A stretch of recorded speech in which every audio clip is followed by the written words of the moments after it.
Very good evening. Welcome to the debate. పెద్దలు చెప్తూ ఉంటారు, పుట్టుకతో పుట్టిన బుద్ధి పుడకలతో కానీ పోదు అని. పుడకలంటే పెద్దలకు తెలుసు, చాలామందికి తెలుసు. పుడకలంటే పుల్లలు. మనిషికి పుల్లలు ఎప్పుడు అవసరం అవుతాయి? పోయేటప్పుడు ఆ పుల్లలు వేసి తగలెడతారు. కాబట్టి పుల్లలతో కానీ పోదని. అంటే పుట్టుకతో వచ్చిన బుద్ధి పుడకలతోనే పోతుంది. అంటే మనిషి పుట్టుకతో ఎప్పుడు ఏ బుద్ధితో అయితే పుడతాడో ఇక అతని జీవితం అయిపోయి చనిపోయినప్పుడే ఆ బుద్ధి పోద్ది తప్ప మధ్యలో ఎవడు మార్చలేడు అని. బుద్ధి in the sense here attitude. ఆ యాటిట్యూడ్ అనేది పోదు. పైగా జగన్మోహన్ రెడ్డి గారిది ఆయనకు మాత్రమే పుట్టిన బుద్ధిగా, ఆయన పుట్టినప్పుడు మాత్రమే పుట్టిన బుద్ధి కాదు ఇది. తరతరాలుగా వచ్చిన యాటిట్యూడ్ అది. నరనరాన జీర్ణించుకునే యాటిట్యూడ్ అది. నెగిటివ్ యాటిట్యూడ్, ఎవరిని ఓర్చుకోలేని యాటిట్యూడ్, ఎవరిని గౌరవించని యాటిట్యూడ్, ఎవరిని సహించలేని యాటిట్యూడ్, చివరికి ఈ దేశం యొక్క చట్టాలని గౌరవించిన యాటిట్యూడ్, ఈ దేశ రాజ్యాంగాన్ని గౌరవించిన యాటిట్యూడ్, అన్నిటికీ మించి ప్రజల్ని కూడా కనీసం ఈ చిన్న వీసమెత్తు లెక్క చేయని యాటిట్యూడ్. ఎందుకు? ప్రజలంటే ఎందుకు అంత కసి, అంత కోపం? అధికారం ఇవ్వలేదనా? అధికారం అనేది వస్తుంది పోతుంది మనం చేసే పనులను బట్టి. అటు అనుకుంటే 19లో చంద్రబాబు నాయుడు గారిని తప్పించి నిన్ను కూర్చోబెట్టారు. మళ్ళీ 24లో నిన్ను తప్పించి ఇంకో పార్టీకి, అది కూటమి పార్టీకి అధికారం ఇచ్చారు. ఆ తప్పులేంటో అవి సమీక్షించుకొని నెక్స్ట్గా ఇటు రిపీట్ అవ్వకుండా ప్రజల్ని కన్విన్స్ చేయండి.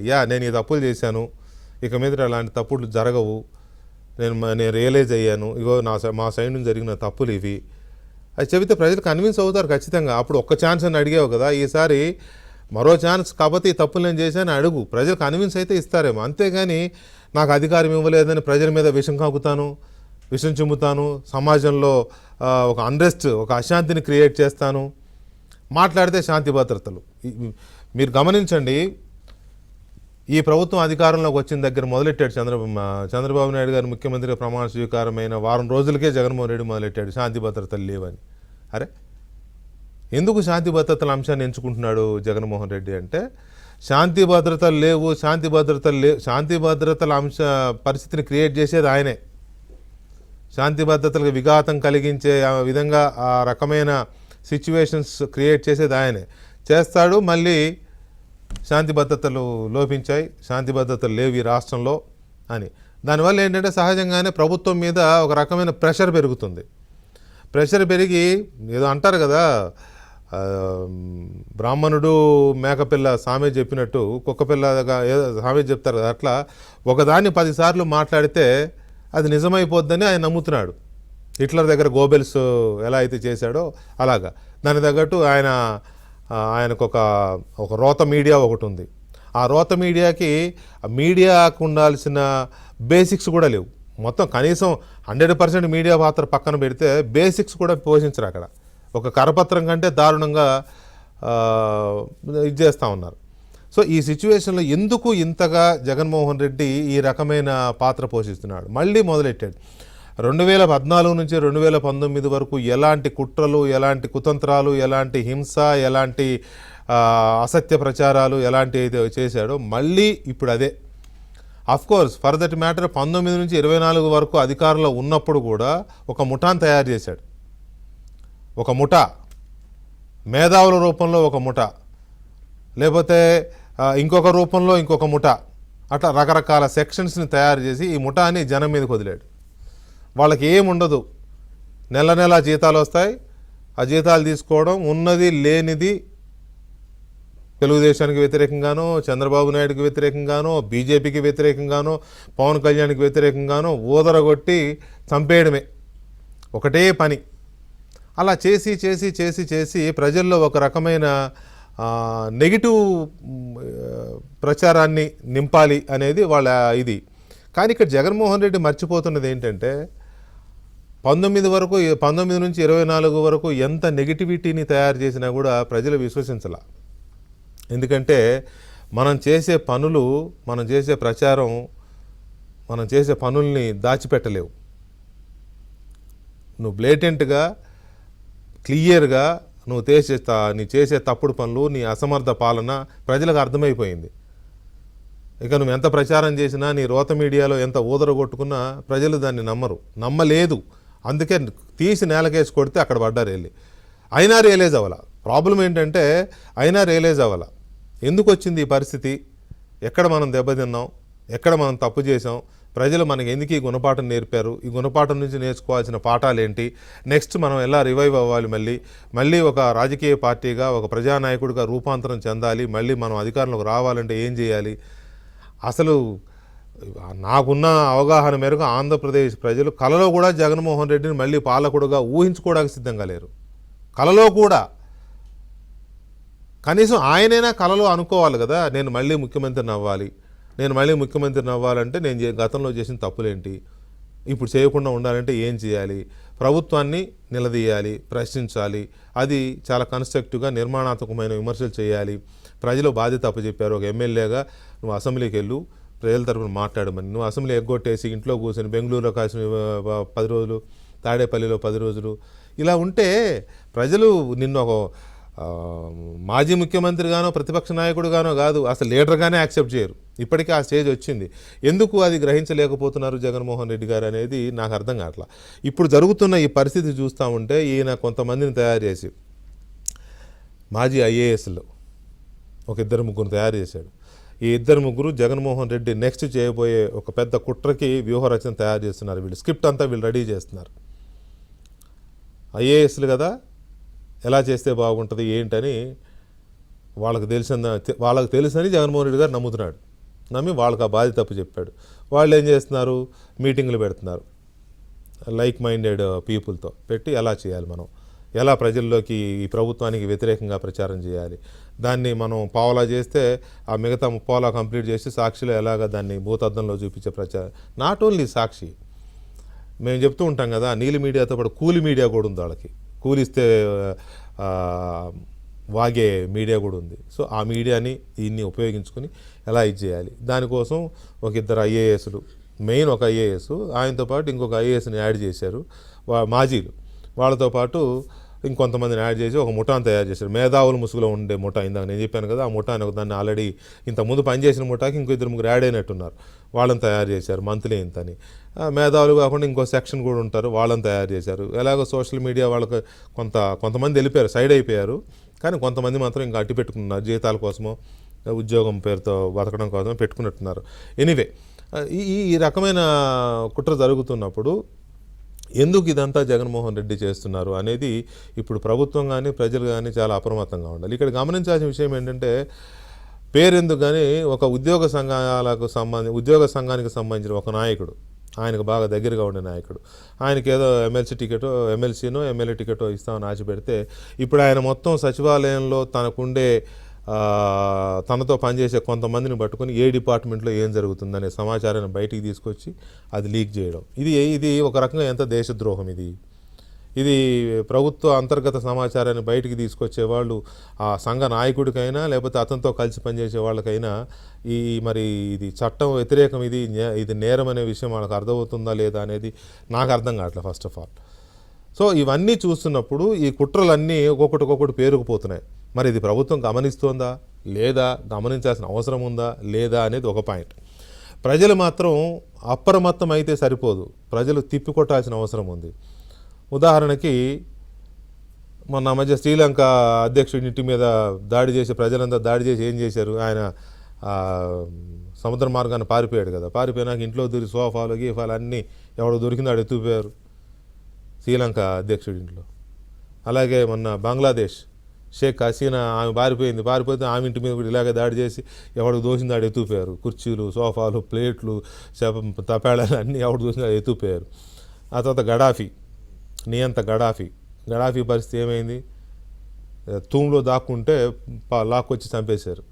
ఈజిప్ట్లో ఎంత పెద్ద విప్లవం వచ్చింది. నేను చెప్తున్నా కదా, తను ఒక రాజకీయ నాయకుడిగా, ఒక ప్రజాస్వామిక నాయకుడిగా, ఒక ప్రజాస్వామిక పార్టీగా వైసీపీ కానీ వాళ్ళు కానీ మార్చుకోకపోతే అధికారంలో ఉన్న పార్టీ మీద కాదు, విచిత్రంగా ప్రతిపక్షంలో ఉన్న ఒక పార్టీ మీద, పార్టీ నాయకుడి మీద ఇలాంటి తిరుగుబాటు వచ్చే ప్రమాదం అయితే లేకపోలేదు.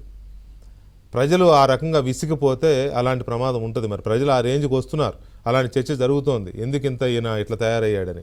సో అందువల్ల ఇకనైనా ఆలోచిస్తారా, అసలు ఎందుకు ఇన్ని కుట్రలు అవసరమా, ఏంటి కూటమి ప్రభుత్వం చేస్తున్న తప్పులేంటి, ఏమి అంతగా వీళ్ళు కుట్రలు చేసిన తప్పు ఏం చేస్తోంది, సమాజాన్ని విచ్ఛిన్నం చేయడం కోసం, శాంతి భద్రతల రూపంలో ప్రభుత్వాన్ని అస్థిరపరచడం కోసం జగన్మోహన్ రెడ్డి పన్నుతున్న కుట్రలు, రచిస్తున్న వ్యూహాలు ఎలాంటివి. చిన్న బ్రేక్ తర్వాత. Right, welcome back to the debate. మనతో చర్చలో బీజేపీ నాయకులు రవిచంద్రారెడ్డి గారు ఉన్నారు, అలాగే సీనియర్ జర్నలిస్ట్ రాజకీయ విశ్లేషకులు సత్యమూర్తి గారు ఉన్నారు. మరి కాసేపట్లో తెలుగుదేశం పార్టీ జాతీయ అధికార ప్రతినిధి seed app chairman Gunipati Deepak Reddy garu కూడా మనతో జాయిన్ అవుతారు. ముందుగా సత్యమూర్తి గారు, నేను తిరుగుబాటు అన్నానని ఎవరో ఒక ఆయన కామెంట్ పెట్టాడు. తిరుగుబాటు సాధ్యమా, తిరుగుబాటు ప్రోత్సహిస్తున్నారా అని. మొన్న ప్రజలు చేసింది ఏంటి? మొన్న ఎన్నికల్లో 154 సీట్లు వచ్చిన పార్టీని నేలకేసి కొట్టిన తిరుగుబాటు కాదా? అదే తిరుగుబాటు అంటే అదే. జగన్మోహన్ రెడ్డి ప్రభుత్వం వచ్చి రాగానే మొదలెట్టింది శాంతి భద్రతలు అని అక్కడ దాకా పోయి ఢిల్లీ దాకా పోయి దీక్ష చేసిన తిరుగుబాటు అనే కాదా? ఆయన తిరుగుబాటు ప్రోత్సహించినట్టు కాదా? అలాంటిది ఇలాంటి నాయకుడు, ఇలాంటి పార్టీ ఇలాంటి పనులు చేస్తూ ఉంటే జనాన్ని ప్రశ్నించమనేది తిరుగుబాటు ప్రోత్సహిస్తున్నారంటే ఎస్, ఇలాంటి పార్టీలు ప్రజాస్వామ్యంలో ఉండకూడదు అనేది నా భావన. మీ భావన? సీనియర్ జర్నలిస్ట్ మీరు నాకంటే చాలా. ఇక్కడ ఒక ఐఏఎస్ ఆఫీసర్, మాజీ ఐఏఎస్ ఆఫీసరు ఒక యూట్యూబ్ ఛానల్కి ఇంటర్వ్యూ ఇచ్చాడు.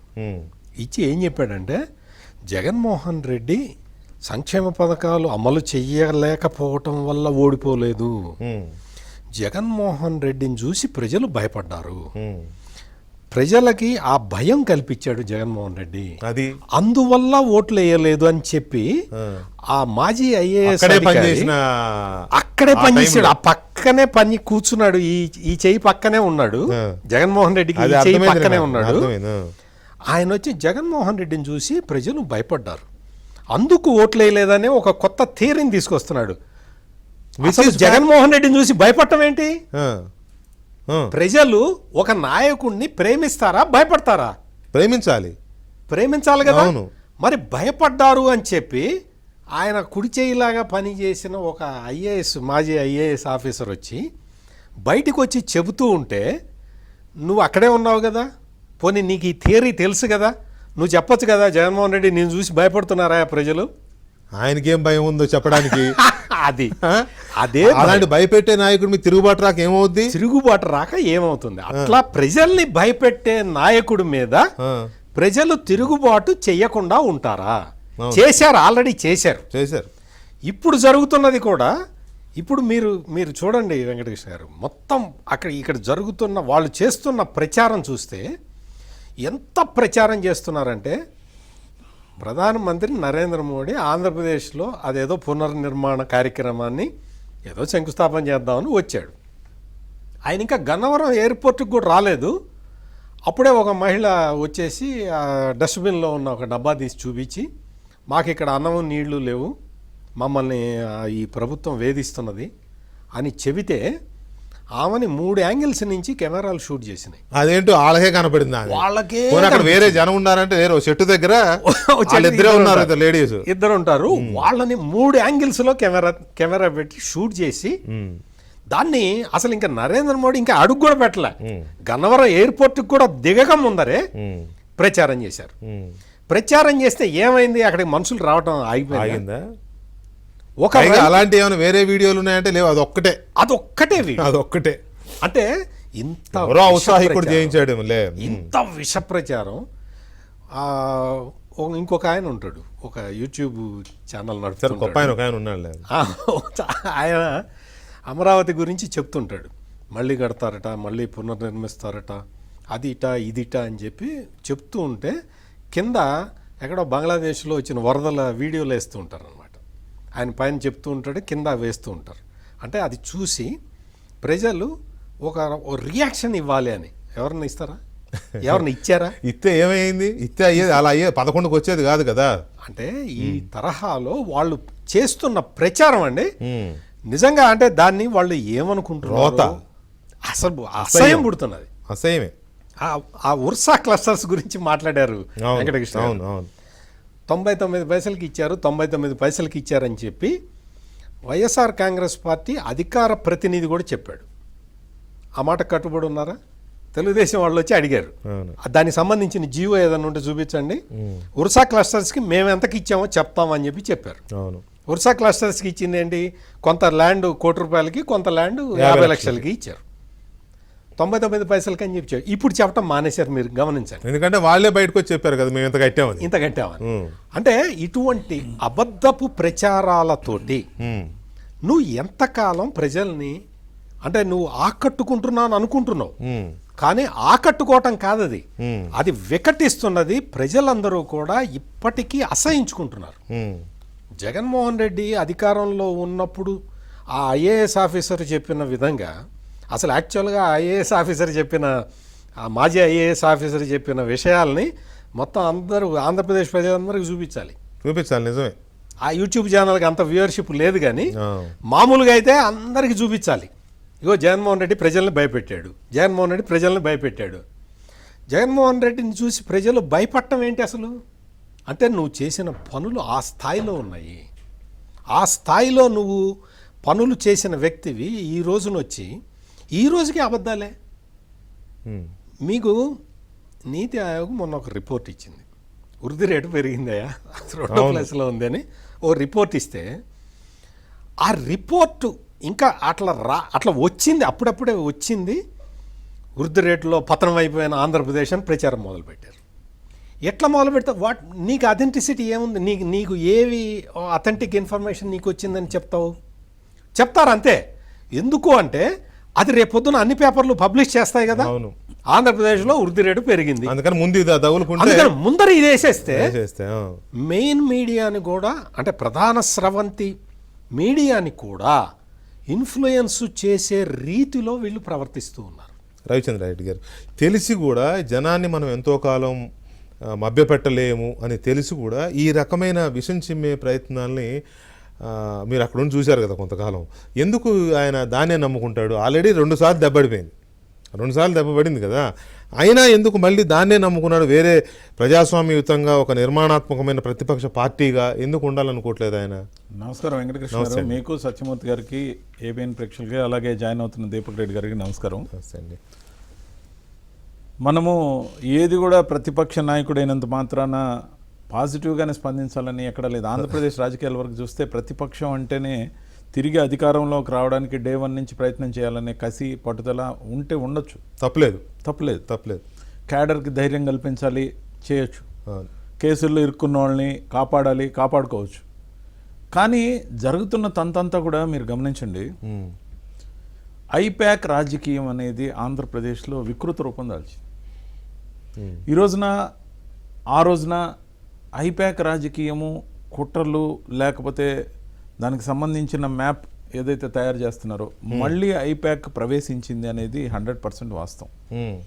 ఆల్రెడీ వాళ్ళు డిజైన్ చేస్తున్న దాని ప్రకారం ఈ మధ్య జస్ట్ ఒక అడ్వర్టైజ్మెంట్ సోషల్ మీడియాలో పబ్లిష్ అయ్యి మళ్ళీ దాన్ని డిలీట్ చేశారో మరేమో, కానీ చాలా ఆశ్చర్యం వేసింది.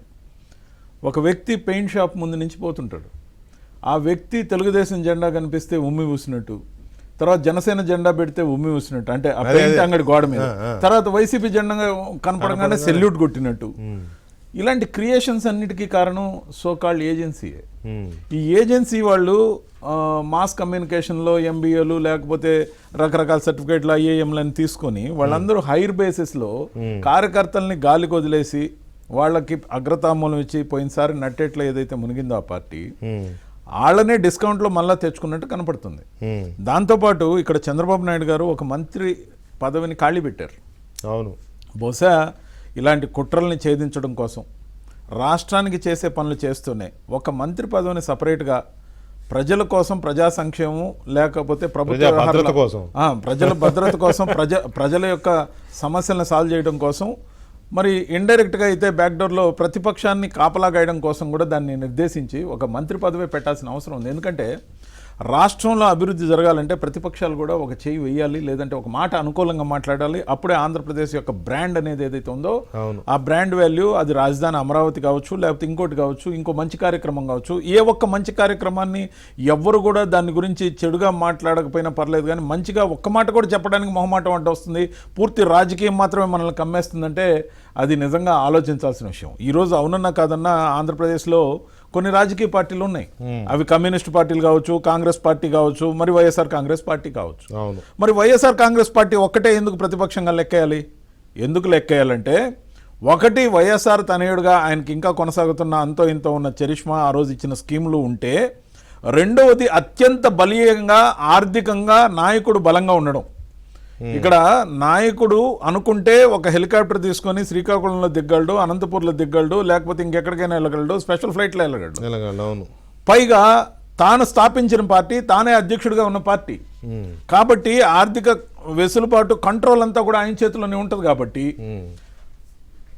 బాగా ఆర్థిక పరిపుష్టి ఉంది కాబట్టి పార్టీని కాపాడుకునే క్రమంలో ఆర్థికంగా ఎంతైనా వెసులుబాటు ఉంది కాబట్టి ఎంతమందినైనా హైర్ చేసుకునే కార్యక్రమానికి ఆయన వెచ్చించగలడు. కాబట్టి ఆ పార్టీ సర్వైవల్ అనేది అయితే ఉంటుంది, రాబోయే 4 ఏళ్ళు ఉంటుంది. కానీ ఇక్కడ చంద్రబాబు నాయుడు గారు కానీ మొహమాటాలకు పోతే ఒక సగం సగం లేదా మొహమాటం అడ్డం వచ్చిందంటే సంతకెళ్ళినట్టే లెక్క. ఇప్పుడు 11 నెలలు అయింది సార్. 11 నెలల్లో ఒక్కరంటే ఒక్కరు, ఒక్కటంటే ఒక్కటి అవినీతి కార్యక్రమంలో అరెస్ట్ అయిన నాయకుడు ఉన్నారా? క్వాడ్జికి సంబంధించిన దాంట్లో కొన్నిట్లో ఇప్పుడు కాకాని గోవర్ధన్ రెడ్డి గారు ఉన్నారు. ఆయన బెయిల్ కోసం కోర్టులో ప్రయత్నిస్తూ ఆయన తిరుగుతున్నారు కనపడకుండా. కానీ నేననేది అవినీతి కేసుల్లో అరెస్ట్ అయిన వారి సంఖ్య ఎంత? 0. నిజంగా కూడా అనుకుంటే ప్రభుత్వం అవినీతికి సంబంధించిన ప్రాథమిక ఆధారాలు ఉన్నప్పుడు నోటీసులకి సరిపెట్టకుండా ఎవరినైనా ఒక్కరినైనా అరెస్ట్ చేశారు. ఓన్లీ సోషల్ మీడియా కార్యకర్తలు నోరు బారేసుకున్న వాళ్ళు తప్ప అవినీతికి సంబంధించినవి, అది మైనింగ్ కానీ, శాండ్ కానీ, సిలికా కానీ, క్వాడ్జ్ కానీ, లిక్కర్ కానీ, జత్వాని కేసులు అయితే పోలీస్ ఆఫీసర్ల వరకే వచ్చారు. రాజకీయ నాయకులు లేరు సార్. ఎవరు నిర్దేశాలు లేకుండా ఎవరైనా ఏదైనా టేకప్ చేశారా? మరి మనం సర్దుకుందాం అనుకుంటే మాత్రం మొహమాటానికి పోతే సంతకెళ్ళిపోయినట్టే లెక్క. ఖచ్చితంగా కూడా మొహమాటాలు లేకుండా వీలైతే దర్యాప్తు చేయాలి, దానికి తగ్గ శిక్షలు ఖచ్చితంగా ఉండాలి. అరెస్టులకు మళ్ళా సెంటిమెంట్ వస్తుంది, లేకపోతే ఖచ్చితంగా మళ్ళీ సెంటిమెంట్ ఎదురుదాన్ని మళ్ళా ప్రత్యర్థి గెలుస్తాడు. ఇవన్నీ సార్ తప్పు ఎవరు చేస్తుంటే వాళ్ళకి శిక్షలు రావాలి, లేదంటే విచారణ మానేయండి, టైం వేస్ట్. అంతేగాని నేను కూటమిలో బీజేపీ సభ్యుడిగా ఉన్నప్పటికీ నాకు కనిపిస్తున్నది ఏంటంటే పారదర్శకంగా దర్యాప్తులు వేగవంతంగా జరగడం లేదు, మొహమాటాలకు పోతున్నట్టు కనపడుతుంది. ఇది ఈ కాల పరిమితిలో 11 నెలల్లో కనీసం ఒక్క అరెస్ట్ అవినీతి మీద జరగలేదు. ఇన్ని స్కాములు జరిగాయని అందరం చెప్పాం, అన్నీ చెప్పారు, ప్రభుత్వం చెప్తోంది, మరి ఎందుకు మొహమాటం? ఇదే కాలాన్ని ఉపయోగించుకుంటూ ఇంకొక 3 సంవత్సరాల క్యాలెండర్ తిప్పాలని ఉన్నారు. ఇంకొక 3 సంవత్సరాలు అంటే 26 సంవత్సరం క్యాలెండర్, 27 సంవత్సరం క్యాలెండర్, 28 సంవత్సరం. 28 మొత్తం తిప్పాల్సిన అవసరంలా. 28 జనవరి వచ్చిన మొదలు ఎలక్షన్ హీట్ మొదలైపోతుంది. కాబట్టి 3 సంవత్సరాలు క్యాలెండర్లు తిప్పే వరకు కాలయాపన చేస్తే ప్రజల నుంచి వచ్చే యాంటీ ఇన్కంబెన్సీని దన్నుగా ఒక 10% లెక్కేసుకుని మనకున్న 40%తో కలిపితే ఆటోమేటిక్గా మనం గెలుస్తామని చెప్పి ఆల్రెడీ బ్లూ బుక్ని అందరికీ పంచుతున్నారు. కాబట్టి మళ్ళీ వస్తే ఏం చేస్తాం, ఎక్కడ ఏం తప్పులు దిద్దామని చెప్పకపోయినా ఇప్పటికీ ఒక కాంక్రీట్ కుర్చీ ఆడ ఆఫీసులో కూర్చొని మేనేజ్ చేస్తుంటుంది. పత్రికా విలేకరుగా మొదలైన అతను పరిపుష్టమైన రాజకీయ నాయకుడు అయిపోయాడు. శీర్షికలు లేకపోతే న్యూస్ చదివే ఒక వ్యక్తి మీడియా డిపార్ట్మెంట్ అంతటినీ హ్యాండిల్ చేస్తున్నాడు. సో మొత్తం మీద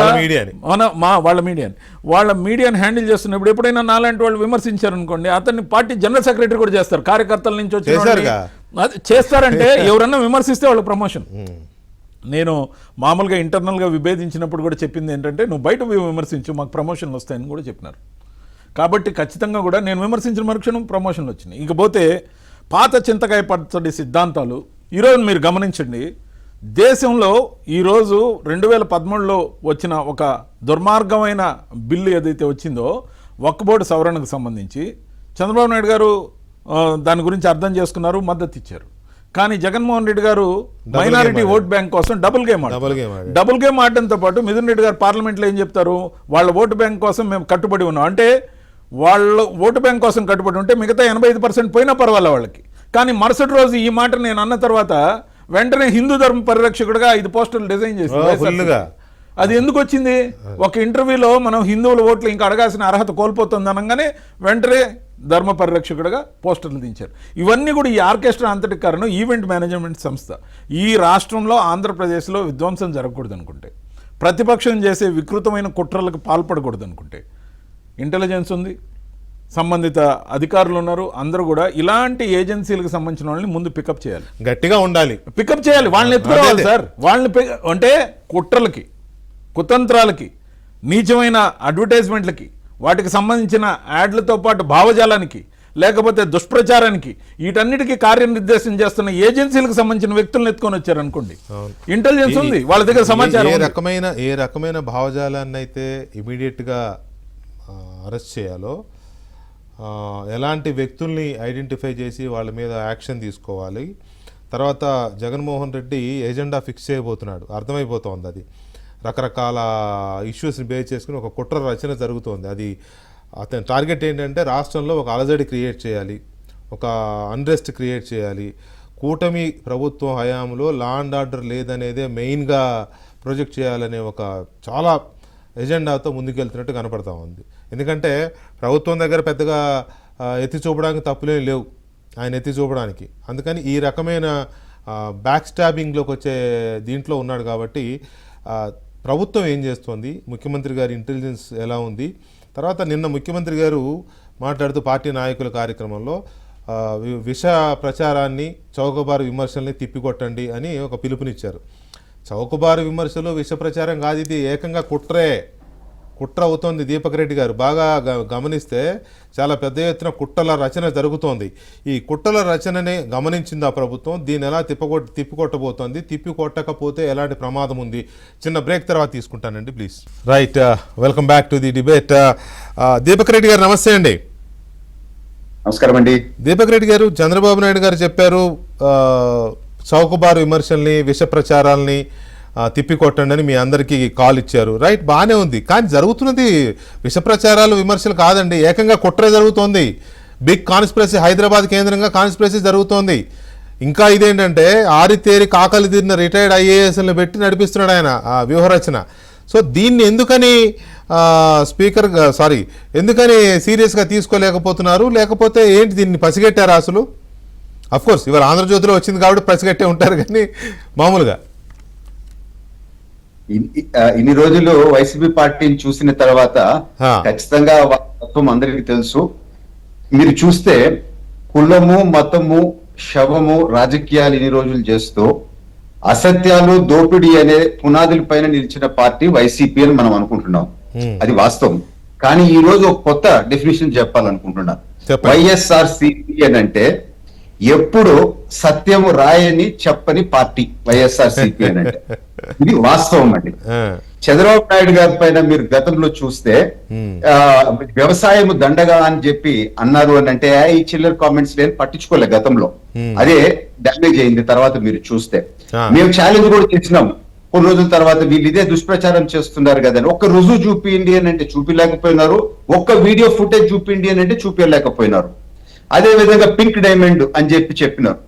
ఆ పింక్ డైమండ్ మేము వేసిన దావా కూడా వాళ్ళ టైంలో వాళ్ళు విత్డ్రా చేసేస్తారు. అంటే ₹1,50,00,000 ఆ కోర్టు ఖర్చు కట్టిన అమౌంట్ కూడా పోయింది.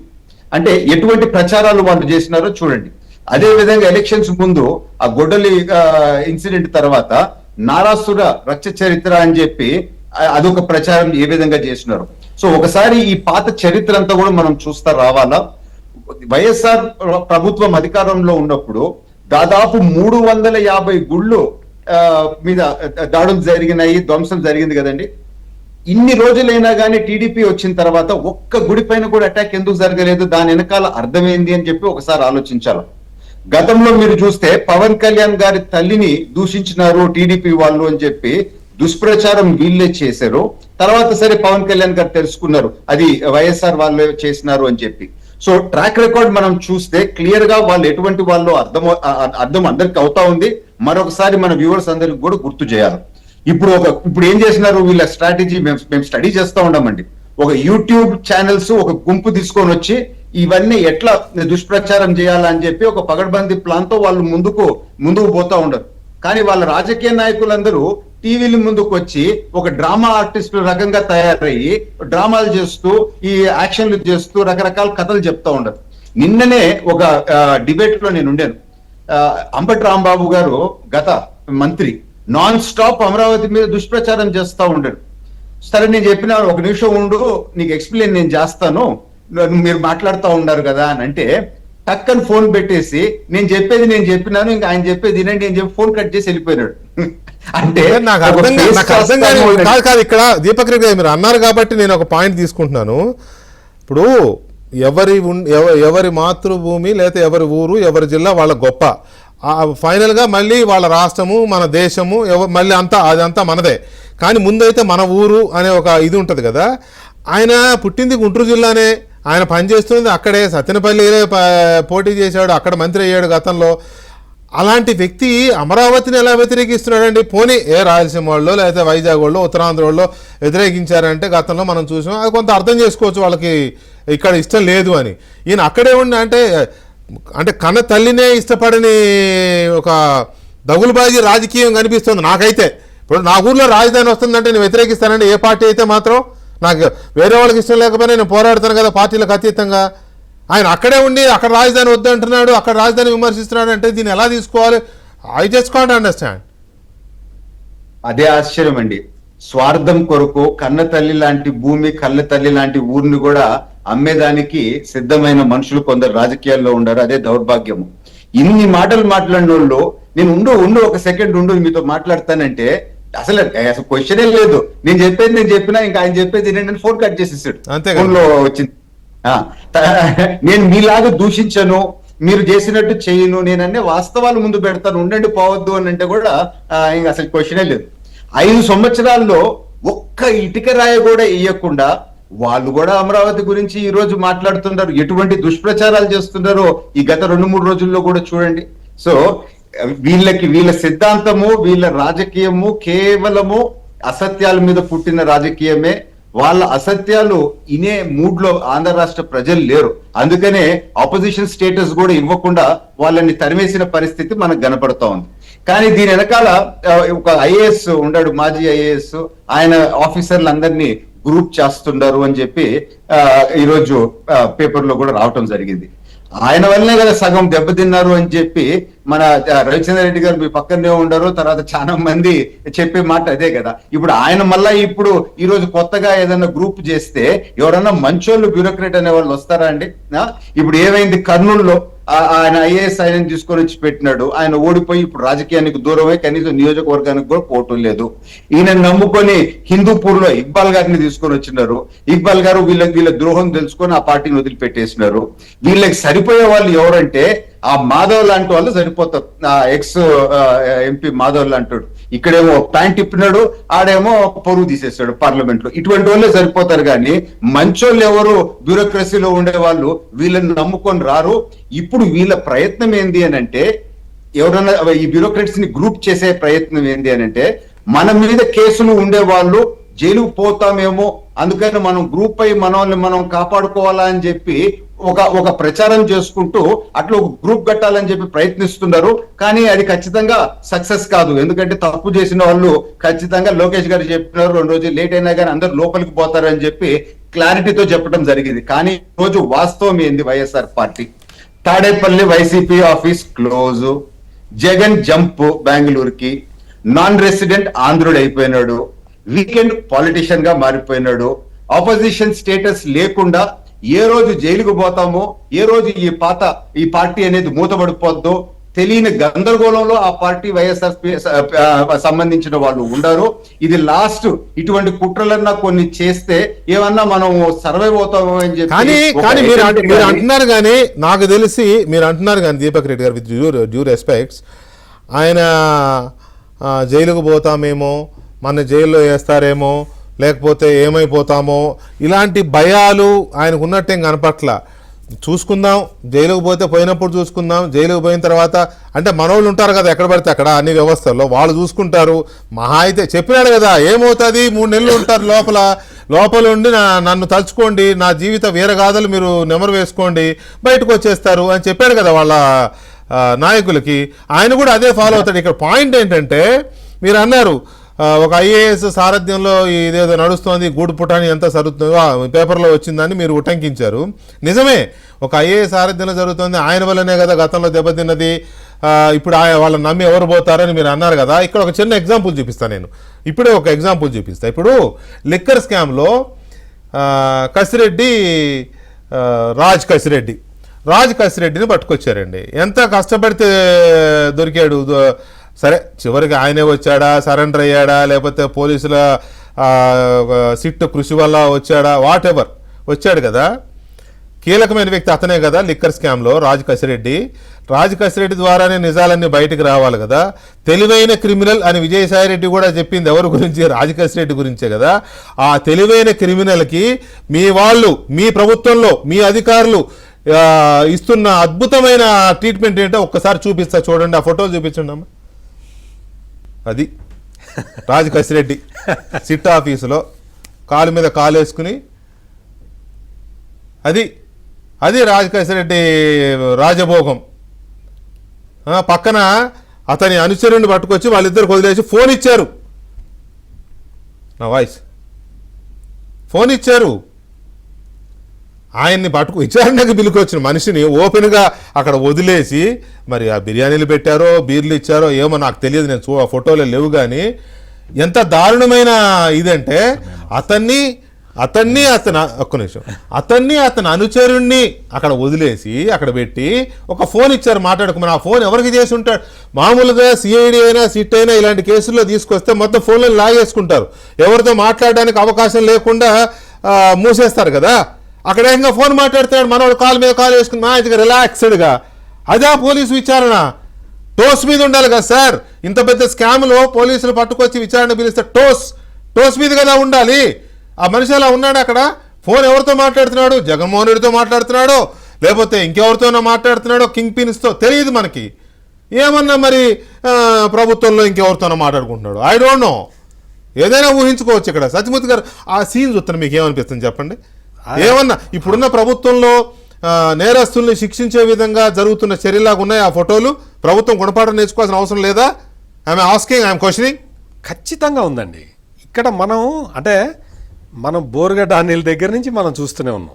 వాడికి బిర్యానీలు పెట్టారు తీసుకెళ్ళి. ఆ ట్రీట్మెంట్, పోలీస్ ట్రీట్మెంట్ అంటే జగన్మోహన్ రెడ్డి బట్టలిపి తీసి కొడతాను అని చెప్పి పోలీసుల్ని అన్నందుకు వాళ్ళు ఏమన్నా భయపడుతున్నారా ఏంటి అనేది అసలు ఇప్పుడు ఆ ఫోటోలు చూస్తే, మీరు చూపించిన ఫోటోలు చూస్తే చూడండి, నవ్వాలో ఏడవాలో అర్థం కాని పరిస్థితి. నవ్వాలో ఏడవాలో అర్థం కాని. ఏడవడమే, నవ్వడం ఎక్కడ సార్? ఏడవడమే కాదు. అదే యా ప్లీజ్. అంటే ఇక్కడ ఈ రాజకేశ్ రెడ్డి ఈ కోర్టులు చెప్తున్నాయండి, మీరు ఇంకా తొందరగా అరెస్ట్ చేయండి అని కోర్టులు చెప్తున్నారు. ఇవాళ దీంట్లో కూడా రిలీఫ్ రాలేదు వాళ్ళకి. రాకపోగా కోర్టు చెప్పింది మీరు కావాలంటే అరెస్ట్ చేసుకోండి అని చెప్పినా గానీ అయినా కూడా మరి పొద్దున చెప్పింది కోర్టు ఈ పాటికి రావాలి కదా. ఏం లేదు. ఇంకా మిథున్ రెడ్డిని కూడా అదే చేశారు కదండి. ఏంటండి సుప్రీం కోర్టుకి వెళ్లే వరకు వెయిట్ చేశారు కదా. రవి గారు ఏం జరుగుతుంది సార్? నేను ఇందాకే చెప్పా, ఏదైనా దర్యాప్తు జరిగితే తెలుగుదేశం ప్రతినిధులు అందరూ కూడా అర్థం చేసుకోవాల్సింది, మీరు ప్రెస్ మీట్ పెట్టి అడగాల్సింది కూడా, అసలు 98,000 కోట్ల క్యాష్ ఎలా కలెక్ట్ చేశారు, ఎవరు ఆదేశించారు నా ఎందుకు అడగట్లేదో నాకు అర్థం కాదు. పార్లమెంట్ లో మాట్లాడాడు కదా సార్. అలా కాదు సార్, రోజువారీ ఇది డిస్కషన్ ఐటమ్. ఇది పార్లమెంట్ లో కాదు సార్. ప్రైమ్ క్వశ్చన్ నంబర్ 1, 98,000 కోట్లు క్యాష్ ఎందుకు కలెక్ట్ చేశారు? ఇప్పుడు ఏ షాపుకు పోయినా మనం క్యాష్ కడితేనే కానీ ఇవ్వనంటే అది ఏ సోపో పప్పు ఉప్పో లేకపోతే ఏదైనా కడితే పక్క షాపుకు పోయి కొనుక్కుంటాడు. అరే విచారణకు వచ్చిన నిందితుడు ఆ రకంగా రాజభోగంతో కూర్చుంటే తెలుగుదేశం పార్టీ నాయకులు ప్రెస్ మీట్ పెట్టి మాట్లాడతారు. దానికన్నా ముందు చెప్తా సార్, ఎవరైతే పక్క షాపుకు పోయి కొనుక్కునేదానికి వెసులుబాటు ఉంది, ఏదైనా కిరాణా సామాను ఇంకోటి, మందు దొరకదు కదా. మందు మొత్తం ఒకరి దగ్గరే ఉంది కదా ప్రభుత్వం అధీనంలో. ఇకపోతే ఈ ఫోటో ఒకటే రిలీజ్ అయింది, మిగతా ఫోటోలు వస్తే వెరీ రిలాక్స్డ్ గా రిఫ్రెష్ అవుతున్నట్టున్నారు. కానీ దానికి అందరికీ కూడా మొహమాటాలకు పోయి దర్యాప్తు చేసే కంటే దర్యాప్తులు లేకుండా ప్రశాంతంగా ఉన్న టైంని పరిపాలనకు ఖర్చు పెడితే సరిపోద్ది. దర్యాప్తులు అవసరం లేదు. 11 నెలలు ఒక్కరిని అరెస్ట్ చేయలే. ముఖ్యంగా అవినీతి కేసు మీద అరెస్ట్ అయిన ఏకైక కేసులో అయితే ఒక్క లిక్కర్ స్కామే ఉంది. దాంట్లో విచారణకు సంబంధించి సంబంధిత శాఖ మంత్రికి ఇంతవరకే కనీసం నోటీస్ కూడా ఇవ్వలా. సంబంధిత శాఖ మంత్రి లేకుండా పాలసీ ఎలా క్రియేట్ అయింది, దాంట్లో ఆయన ఎందుకు లేడు, ఒక వెండర్గా ఉండాల్సిన సజ్జల శ్రీధర్ రెడ్డి ఎందుకున్నాడని అడగడంలా. అసలు పాలసీ డిసైడ్ చేసే దాంట్లో వెండర్స్ ఎందుకు ఉంటారండి? ఆ విధంగా ఉందనే కదా 100 కోట్లకి ఢిల్లీలో ముఖ్యమంత్రిని ఎత్తుకుపోయి లోపలేసింది, డిప్యూటీ సీఎం లోపలేసింది, అవును. మాజీ ముఖ్యమంత్రి గారి కూతుర్ని తీసుకుపోయి లోపలేసింది. మరి ఇక్కడ అంతా తిప్పి కొడితే అది 100 కోట్ల రూపాయలండి, ఇక్కడ 98,000 కోట్లు క్యాష్ కలెక్ట్ చేశారు. ప్రొక్యూర్మెంట్ ఎలా చేశారు, నేను అనేది సబ్స్టాండర్డ్ రేట్ కి రేట్లు ఎందుకు పెట్టారు, అసలు ఎవరు ఎంత బలవంతులు, ఆ బలవంతుల్ని ఏమీ చేయలేమని చూసి చూడనట్టు పోతున్నట్టు కనబడతా ఉంది కేసు. రెడ్ హ్యాండెడ్ గా బ్లేటెంట్ గా దొరికిన వాళ్ళు ఆ రకంగా ఉంటే ఇక చాలా క్లియర్. నవ్వులాటకో టైం పాస్ కో ఇలాంటి కేసులు రన్ చేసే పని దయచేసి చేయకండి సార్. అమరావతి మీద ఫోకస్ చేసుకోవచ్చు. ఇన్ఫాక్ట్ నాకు ఆ ఫోటోలు ఒక ఆయన పంపాడండి. I don't want to reveal source ని, రైట్? ఒక ఆయన పంపాడు. ఆయన ఏమంటాడంటే, రాజ్ కసిరెడ్డిని అరెస్ట్ చేసి విజయవాడకు తీసుకొచ్చినప్పుడు ఒక అధికారి ఆయనతో గదిలో ఒంటరిగా మాట్లాడాడు, ఒక అధికారి.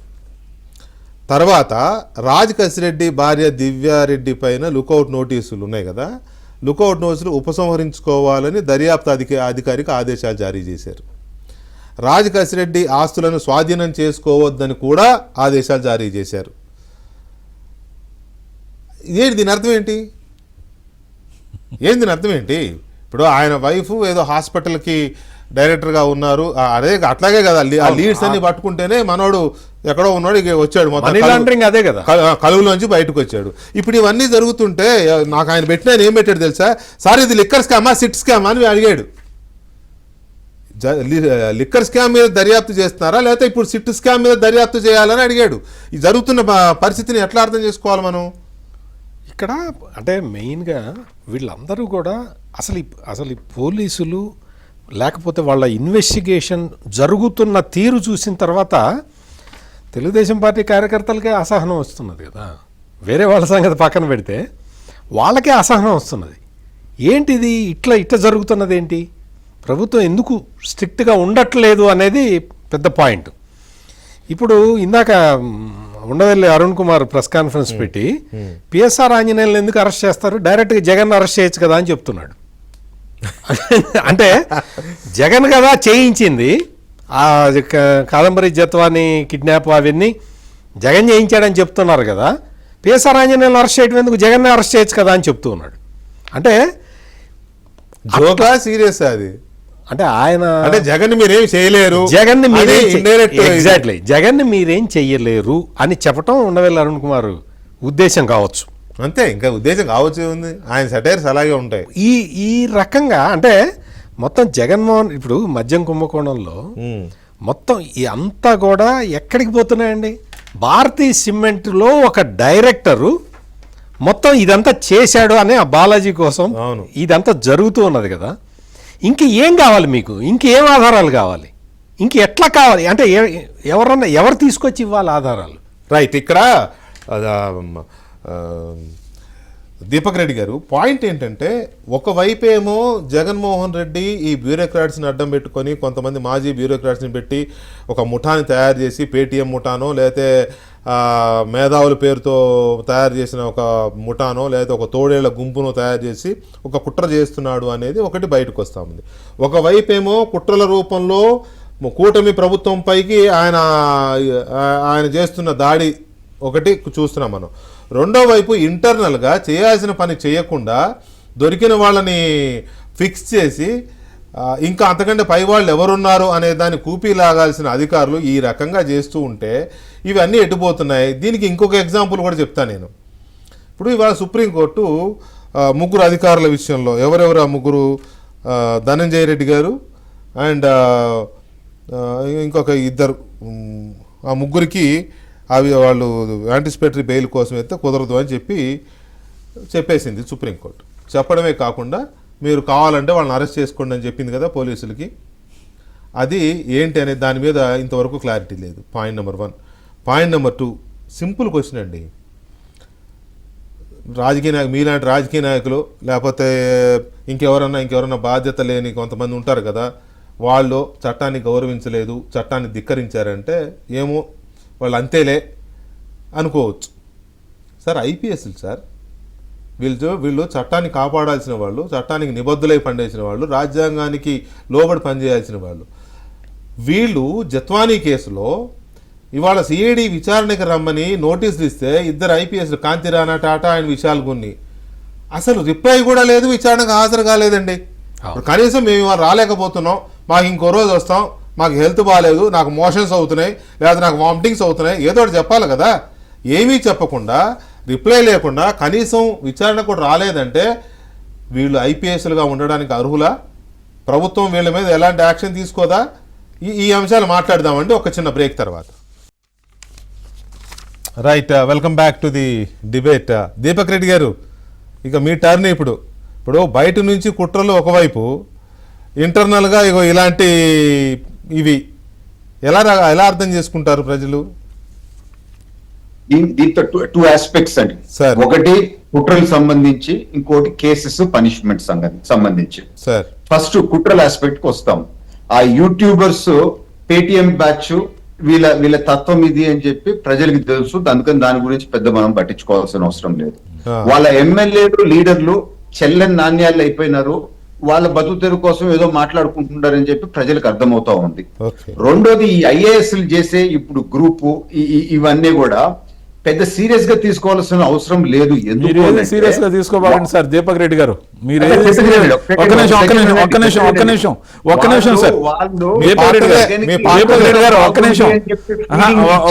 మధ్యలో ముంచేసిన వాళ్ళు ఏదో జగన్ నిలబెడతారు అని అంటే అది ఎంతవరకు మనము నమ్మొచ్చు అని చెప్పి, జగన్ ఎంతవరకు నిలబెడతారు అనేది నమ్మకండి సార్. దీపక్ రెడ్డి గారు, జగన్మోహన్ రెడ్డి ఎలక్షన్ కౌంటింగ్ రోజు గెలుస్తున్నాం అని చెప్పి వాళ్ళ ఇంట్లో వాళ్ళకి చెప్పినాడు. మభ్యపెట్టిన ఐఏఎస్ గురించి ఈ రోజు ఏదో మీరు అన్నది నిజమే సార్.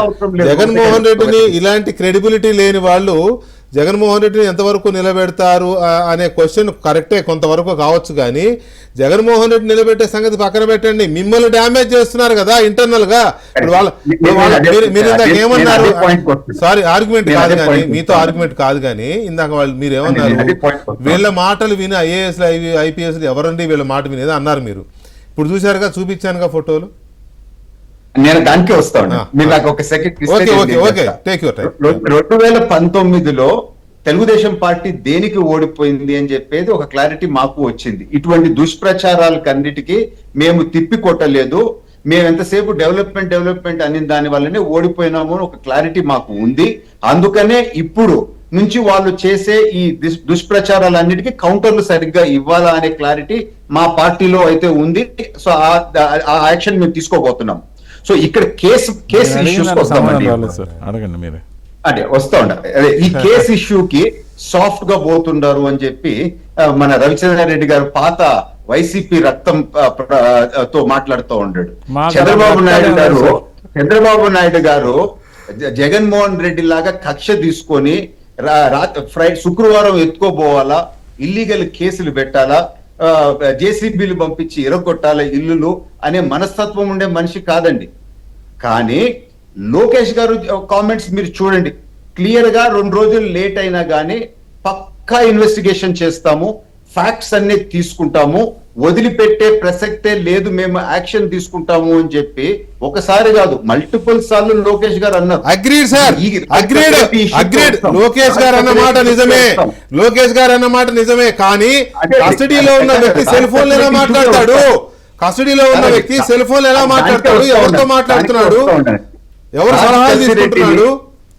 తప్పించుకోపోయే వాడిని తెలివిగా పోలీస్ వాళ్ళు తప్పించుకోపోనియకుండా పట్టుకొని వచ్చిన మాట వాస్తవం కాదా? ఇన్ కేసు ఆయన మీద వీక్ గా ఉండేటట్టయితే ఎందుకంటే పట్టుకొని వస్తారు? ఎస్కేప్ అయ్యే పరిస్థితిలో నుంచి కరెక్ట్ గా ట్యాప్ చేసి ఆ ఛాన్స్ ఇవ్వకుండా పట్టుకొని వచ్చినారు. ఇప్పుడు మీరు ఒకసారి చూస్తే పోలీస్ వాళ్ళని కూడా మనం ప్రతిసారి డౌట్ చేయకూడదు. ఇప్పుడు రాజ్ రెడ్డికి ఏమంటారు? ఒరే నువ్వు చాలా తెలివైన క్రిమినల్ అని చెప్పి విజయసాయి రెడ్డి అంటున్నాడు, నువ్వేమో ఆయనని బట్టెబాజ్ అని అంటున్నావు. ఈ బట్టెబాజ్ ఏంది, ఈ తెలివైన క్రిమినల్ ఏంది అని చెప్పి అక్కడ ఫోన్ వదిలిపెట్టి ఆడి గర్ల్ ఫ్రెండ్ తో అయితే మాట్లాడుకోరు కదా ఇన్వెస్టిగేషన్ లో. ఇవన్నీ బయటకు వస్తాయండి. కొంచెం టైం ఇవ్వాలి మనం. వాళ్ళని కూడా ప్రతిసారి డౌట్ చేయబడలేదు. వాడు అట్లా రిలాక్స్డ్ గా కూర్చొని ఫోన్ మాట్లాడుకుంటా వాస్తవాలన్నీ బయటకు వస్తాయి. అవన్నీ ఇంటా ఉంటారు పోలీస్ వాళ్ళు. సో కొంచెం టైం ఇద్దాము. కాకపోతే అప్పుడు మీరు అటాక్ మొదలు పెట్టండి. లోకేష్ గారు చెప్పిన వర్డ్స్ మనం తీసుకోవాలి సీరియస్ గా. 2 రోజులు లేట్ అయినా కానీ వీళ్ళని వదిలిపెట్టేది ఉండదు. కానీ మీరు రాజకీయంగా కూడా ఒక్క ఆస్పెక్ట్ చూడాలి. ఇప్పుడు టక్కని తీసుకుపోయి లోపలేసేసి వీళ్ళందరూ అరెస్ట్ చేసుకుంటూ వచ్చేస్తే సాయంత్రానికి వచ్చి చూడు మా మీద కక్ష, మా మీద అక్రమ కేసులు పెట్టారు అని చెప్పి నాటకాలు వాళ్ళు ఆడరా వైసీపీ వాళ్ళు? అంటే అందుకని ఒక రోజు డేట్ అయితే ఏముంది, మాకు ఇంకా 4 ఏళ్ళు ఫైన్ ఉంది, పక్కా ఎవిడెన్స్ కన్విక్షన్ పడేటట్టు వాళ్ళు మనం బయటకి రాకుండా విధంగా చేస్తాం కదా. కొంచెం ఓపిక పట్టాలని చెప్పి చెప్తున్నారు. డెఫినెట్ గా అంటే ఓపిక పట్టకపోతే ఇప్పుడు మేము వచ్చి చేసేది ఉందా లేదా, ఏమన్నా కస్టడీలో పెట్టి రఘురామకృష్ణరాజు గారిని. కాకపోతే ద ఓన్లీ థింగ్ ఏంటంటే మీరు అన్నట్టు లోకేష్ గారు అన్నమాట నిజమే. ఏది వాళ్ళలాగా చేయమేమో అన్ని చట్ట ప్రకారం అన్ని సాక్ష్యాలు ఆధారాలను సృష్టించిన తర్వాత చట్ట ప్రకారం ఉంటుంది అనేది.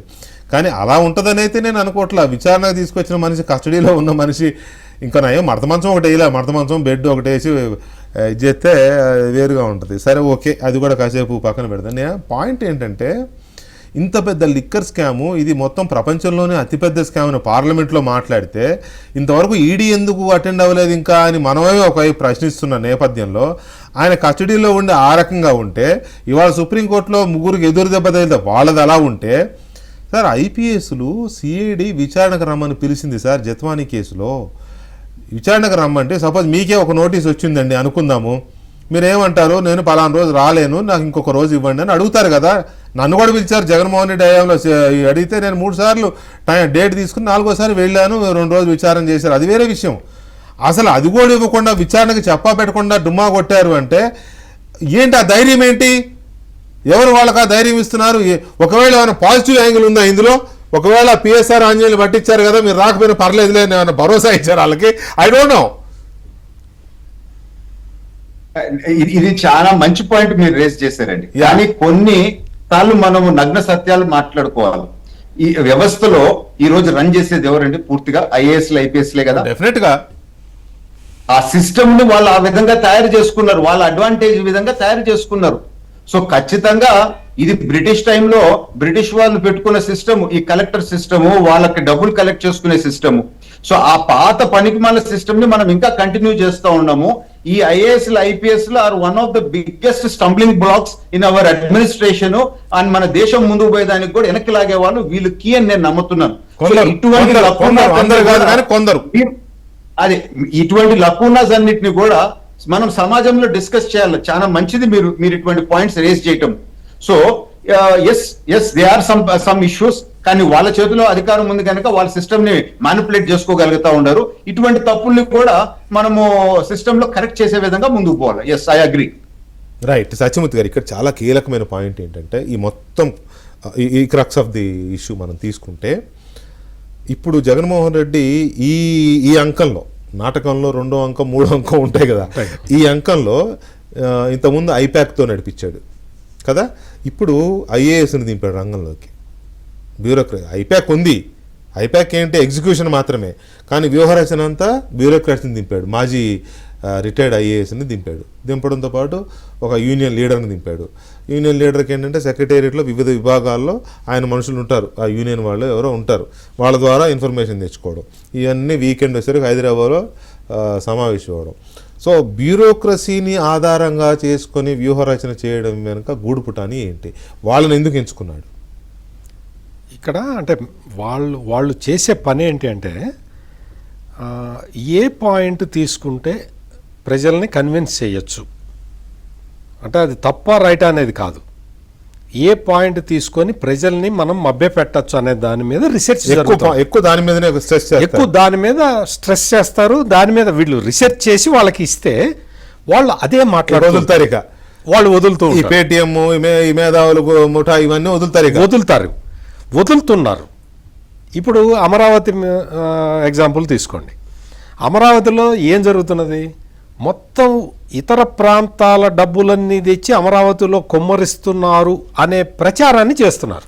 అక్కడ నిజానికి ఒక పైసా కూడా వేరే దగ్గర నుంచి అసలు వేరే ఉంటాయా? లేదు. చంద్రబాబు నాయుడు ముందర ఫస్టే చెప్పాడు ఎక్కడి నుంచి ఎక్కడికి డైవర్ట్ చేయడానికి వీలు, దాన్ని ఇది డామినేట్ చేస్తుంది కదా. అది ఇక్కడ ఏంటి అంటే వీళ్ళు మొత్తం అంటే అటువంటి ఇష్యూస్ తీసుకుంటారండి వీళ్ళు. ఆ ఇష్యూస్ సెలెక్ట్ చేయటానికి ఈ మాజీ ఐఏఎస్ అధికారులు ఇద్దరు పనిచేస్తూ ఉన్నారు. యూనియన్ లీడరు యూనియన్ లీడర్ ఏమో ఆ డిపార్ట్మెంట్ లోపల అదే. ఇన్ఫర్మేషన్ ని బయటికి వీళ్ళకి తీసుకురావాలి, అందిస్తాడు, వీళ్ళకి అందిస్తారు. వీళ్ళు దాన్ని ప్రచారంలో ఎట్లా పెడతారు. ప్రచారంలో ఎట్లా కన్విన్సింగ్ గా ఎట్లా పెట్టాలి. సాయంత్రం అయ్యేసరికి మళ్ళీ జగన్మోహన్ రెడ్డి వచ్చి పోలీసుల్ని వాళ్ళని ఈ వ్యవస్థ అంతా నాశనం అయిపోయిందని ఆయన చెప్తూ ఉంటాడు. లా అండ్ ఆర్డర్ లేదు, లా అండ్ ఆర్డర్ లేదు, వాచ్మెన్లు బట్టలు ఇప్పేస్తాను.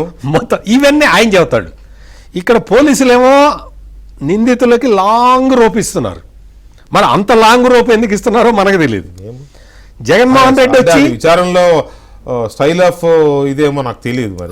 ఒక ఈ అంటే ఈ రాంగ్ డాక్టరీన్లు ప్రజెంట్ చేయటంలో ఇంకొక చిన్న మీకు ఒక చిన్న ఉదాహరణ చెప్తా. ఇవాళ చెప్పింది చెప్తా. Please please. ఇవాళ ఉండవెల్లి అరుణ్ కుమార్ వచ్చి పిఎస్ఆర్ ఆంజనేయుల్ని ఏ కేసులో అరెస్ట్ చేశారండి?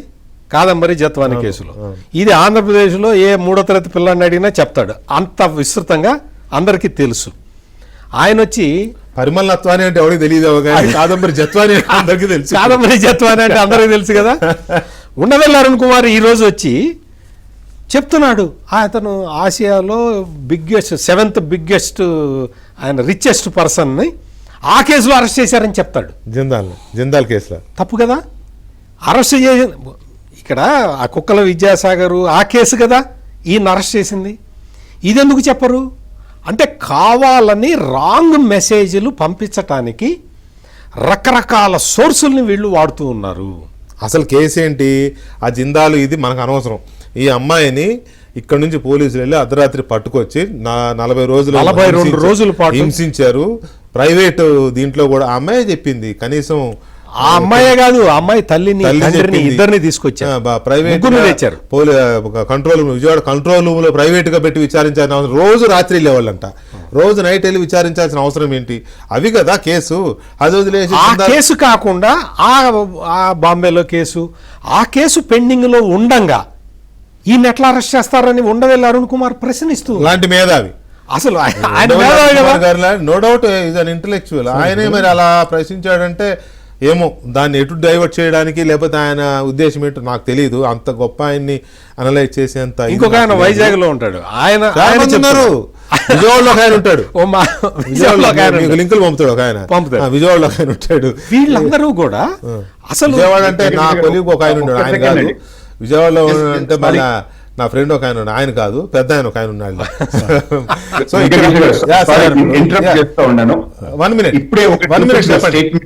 మిమ్మల్ని ఇంటరప్ట్ చేస్తున్నాను. ఇప్పుడే ఒక స్టేట్మెంట్ చూపించినాను. జగన్మోహన్ రెడ్డి చేసే ప్రచారము, వైసీపీ వాళ్ళు చేసే ప్రచారము మొత్తం పెట్టుబడులు ఇక్కడికి వస్తున్నాయని చెప్పి దాని కొరకు ఈ ఒక్క వర్డ్ యాడ్ చేయాలనుకున్నాం. 7 లక్షల కోట్లు పెట్టుబడులు ఈ రోజు ఆంధ్ర రాష్ట్రానికి వస్తే 80% వేరే ప్రాంతాలకు పోయింది. సో అది వాళ్ళు చేసే దుష్ప్రచారం తప్పు. అందుకని ఏ కంపెనీ వచ్చింది, ఎక్కడెక్కడ ఏ ఊర్లకి పోయినాయనేది ఆ స్టేట్మెంట్ ఇందాక నేను చూపించింది. అది రెగ్యులర్స్ గా జనంలోకి తీసుకెళ్ళండి సార్, అది రెగ్యులర్స్ గా జనంలోకి తీసుకెళ్ళండి. ఐఎమ్ సారీ టు సే, ఇప్పుడు ఇవాళ మీరు వచ్చారు డిబేట్ కి, లేకపోతే ఇంకొక పాటాబి, లేకపోతే ఇంకొకరు యా కనబడుతోంది.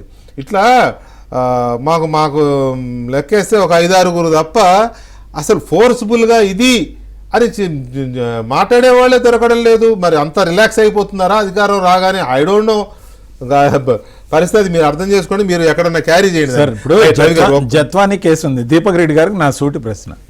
ఇక ఆన్సర్ ఎవరైతే ఎందుకని అడుగుతున్నా, ఇప్పుడు మాలో మేము కూటమే సార్. ఎందుకు అడుగుతున్నాం? తెలియక అడుగుతున్నాం. ఎందుకు అడుగుతున్నాం అంటే వినవచ్చిన పేర్లందరికీ నోటీసులు ఇవ్వాలా. నోటీస్ ఇస్తాడని ఒక వ్యక్తి ముందే పోయి కోర్టు తలుపు తట్టి ముందస్తు బెయిల్ కూడా అప్లై చేసుకున్నాడు.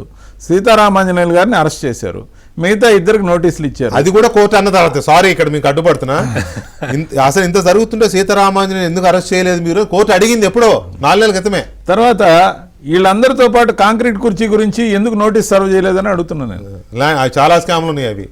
అసలు ఏ దాంట్లో నోటీస్ ఎందుకు సర్వ్ చేయట్లేదు? ఎందుకు అర్థం కాదు నాకు. మొహమాటంతో చేసే ఏ ఎంక్వైరీ అయినా మానుకుంటే మంచిది, లేదా పక్కాగా ఎవరున్నా బుక్ చేయడం మంచిది.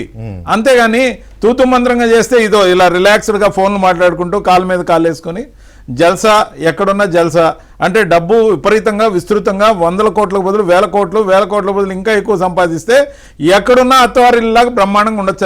ఇదే పదం నేను చెప్పాలనుకున్నాను. దీపక్ రెడ్డి గారు, ఈ డిబేట్ ముగింపులో నా పాయింట్ ఏంటంటే, ఎవరిని అరెస్ట్ చేసినా, ఎవరిని పోలీసులు అదుపులోకి తీసుకున్నా, అది ఆయన పేరేంటి, బిర్యానీలు పెట్టారు బోరుగడ్డ అనిల్ కానీ, లేకపోతే ఇంకొకరు కానీ ఇప్పుడు ఈయన కానీ, ఇటువంటి విజువల్స్ బయటకు వస్తుంటే జనంలోకి ఎలాంటి సిగ్నల్స్ పోతాయి? ప్రభుత్వం నిర్లిప్తంగా ఉందనే సిగ్నల్. అలా లేరు చంద్రబాబు నాయుడు గారు, అలా లేరు. మీరు అన్నట్టు లోకేష్ గారు అలా లేరు. లోకేష్ గారు ఖచ్చితంగా చెప్తున్నారు. మీరు ఇంకోటి వెంకటేశ్వర గారు, రాప్తాడు కేసులో కూడా రాప్తాడు కేసులో దొరకట్లేదు అంటాడు. ఆయన వచ్చి మా ఆంధ్రజ్యోతి ఆఫీస్ ముందు సెల్ఫీ తీసుకొని వెళ్తాడు, పోలీసులు ఏమో ఆయన దొరకట్లేదు అని చెప్తారు. నాకు విచిత్రంగా ఉంది ఇది. ఇప్పుడు నేను ఈ మాట అన్నందుకు ఆయన రాత్రి కూడా రేపు పొద్దున వచ్చి మా ఏబిఎన్ ఆఫీస్ ముందు ఫోటో తీసుకుంటాడు. ఫస్ట్ ఇయర్ లో ఈ విధంగా అవుట్ ఆఫ్ కంట్రోల్ ఉంటే 4 years అయినా కంట్రోల్ ఉంటుందా? అవుట్ ఆఫ్ కంట్రోలా లేకపోతే దీంట్లో ఏమైనా స్ట్రాటజీ ఉందేమో తెలియదు. దీంట్లో ఏమైనా స్ట్రాటజీ నాకు తెలియదు. కానీ ఇప్పుడు యాజ్ ఈజ్ గా దాని కనుక చూస్తూ ఉంటే ఎవరికైనా ఒక రకమైన ఏంటిది, ఎందుకు ఇలా జరుగుతోంది అని అనే భావన కలిగే అవకాశం ఉంది. దాన్ని సెట్ చేయాల్సిన బాధ్యత ప్రభుత్వం మీద ఉంది. దీపక్ రెడ్డి గారు వెరీ మచ్ అండి. ఆ రోజున ఎంత సెక్యూరిటీ బ్రీచ్ మీద ఎంత ప్రచారం చేశారు, అవన్నీ అరెస్ట్ చేయాలి. రైట్ సత్యమూర్తి గారు, రవిచంద్ర రెడ్డి గారు, థ్యాంక్ యూ వెరీ మచ్ అండి. ఇది వాటి డిబేట్. మళ్ళీ రేపు కలుద్దాం. శుభరాత్రి.